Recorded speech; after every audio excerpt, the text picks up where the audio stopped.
Prime Minister Modi, I want to thank you again, both for your invitation to join you on this incredible Republic Day and the wonderful hospitality that you've shown me over the past 2 days. Today's ceremonies and parade were truly spectacular. It was a moving tribute to India's founding, its democracy, its progress.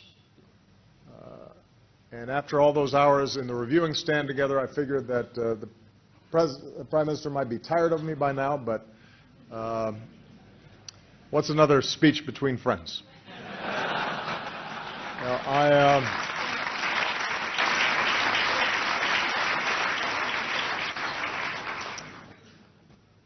I will not, by the way, ride a motorcycle today after watching those incredible acrobats. As I said yesterday, even as this visit is rich with symbolism, it's also a visit of great substance. We're advancing the vision that I laid out on my last visit. India and the United States as true global partners. And a core element of this vision is greater trade, investment, and economic partnership. Our two business communities, all of you, have been some of the strongest champions for a closer relationship, and I want to thank you for your commitment. I welcome you to the House of Representatives chamber, and your address today is a significant occasion in the history of this House. I now call upon the Honourable the Prime Minister. Madam Speaker, Mr. President, it is long overdue for an Indian Prime Minister to address this Parliament, given that the leaders of the United States, China, Indonesia, Britain, Canada, Japan and New Zealand have already done so. But I am personally delighted that this omission is at last corrected. It is fitting that in the home of our democracy we should be addressed by the leader of the world's largest democracy.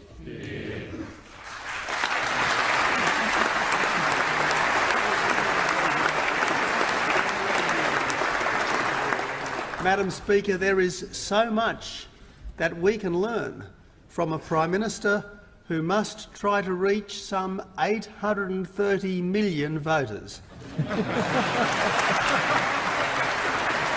and whose mastery of electioneering has meant that in India's recent election he was literally beamed into dozens of different rallies simultaneously all around the country. Prime Minister Modi is the first in decades with an absolute majority in the lower house, the Lok Sabha, because he imbued his fellow citizens with the sure hope that tomorrow can be better than today. He gave credit for India's success to those who really deserved it. He told voters that their country belonged to them, not to their rulers or to their officials. And even here in Australia, the Modi campaign and victory inspired hope, because Australians too believe in work, family and community, in doing things for love, not just for money, and in living our ideals. If all goes to plan, and no one, if I may say so, has ever made the Indian bureaucracy perform, as Prime Minister Modi did in Gujarat,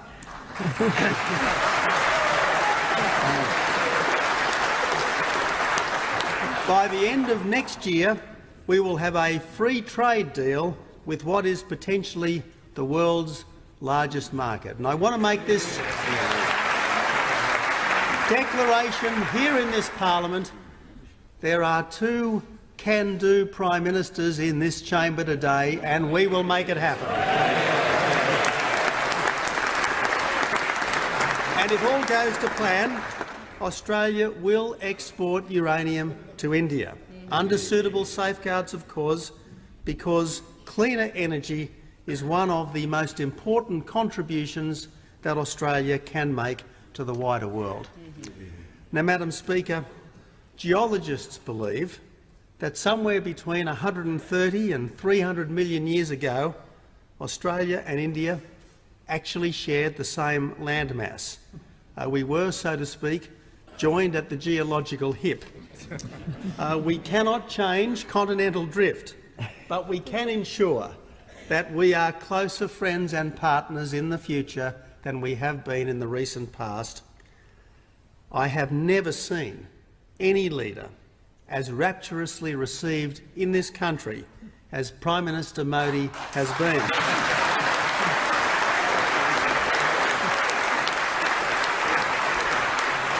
And that's not just by the 500,000 Australians of Indian descent, and not just because the former Chief Minister of Gujarat has never been a stranger to us, and at least this should mean that it never again will be 28 years till the next Prime Ministerial visit.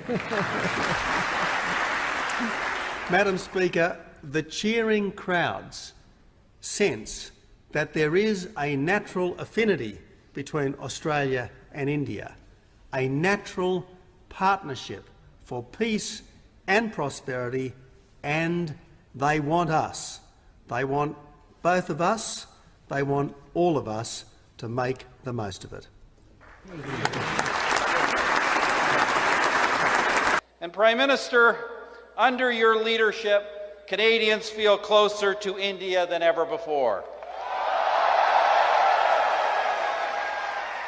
Canadians see in India a growing force for good in Asia and the world, a force for democracy and freedom, a force for tolerance and pluralism, a force for our mutual security, a country that can be a model for all peoples who aspire to better things.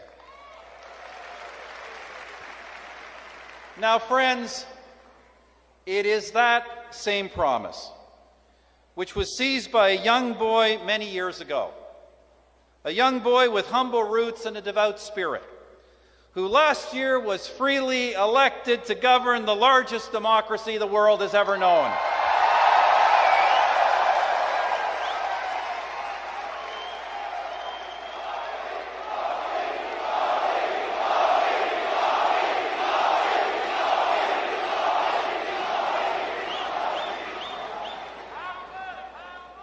I'm so proud to say that he's been along a friend to Canada and we to him, as during his many years as Chief Minister of Gujarat, we had extended the hand of friendship long before others.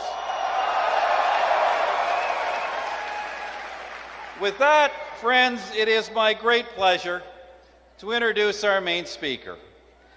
His visit to Canada is historic. La première visite bilatérale exclusive au Canada d'un Premier ministre de l'Inde depuis plus de 4 décennies. The first standalone bilateral visit to Canada by an Indian Prime Minister in more than 4 decades. He is striving to make India Vishwa Guru, teacher of the world.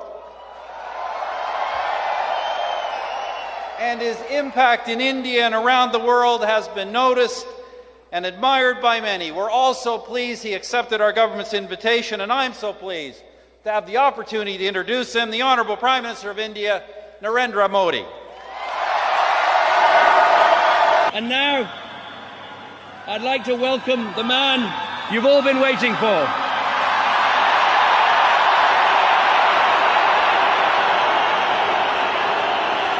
They said,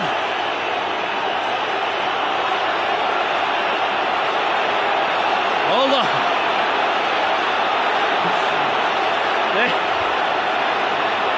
Hold on. They said a Chaiwala would never govern the world's largest democracy, but he proved them wrong.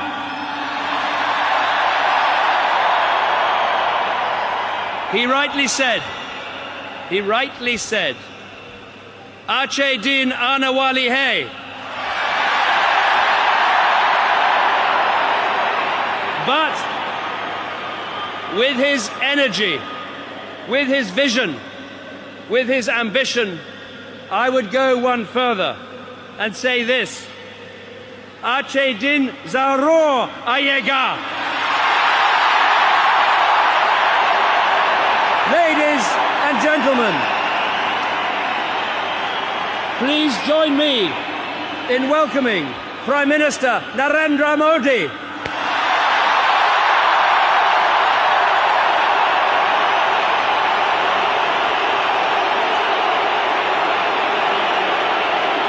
Prime Minister Modi, we want you to succeed. It is in all of our interest. And we want history to remember that what you did for India's development is the same memory people have of the history of Mahatma Gandhi and what he did for India's independence. So we are invested in that future together.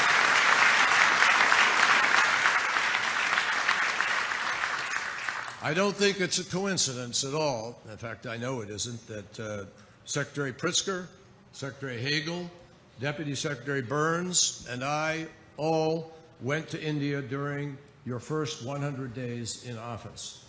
And it's not a coincidence that you have come to America so early in your tenure. We are all invested in this relationship because we recognize what this moment demands of all of us. President Franklin Roosevelt, of course, described America as having a rendezvous with destiny. India's first Prime Minister spoke about India's tryst with destiny. And this can be a moment where, for the United States and India, our destinies actually converge. If we make the right choices, if we harness the capacity of our two nations, if we seize the opportunities, this can be the moment to transform our strategic relationship into an historic partnership, a partnership that honors our place as great powers and great democracies.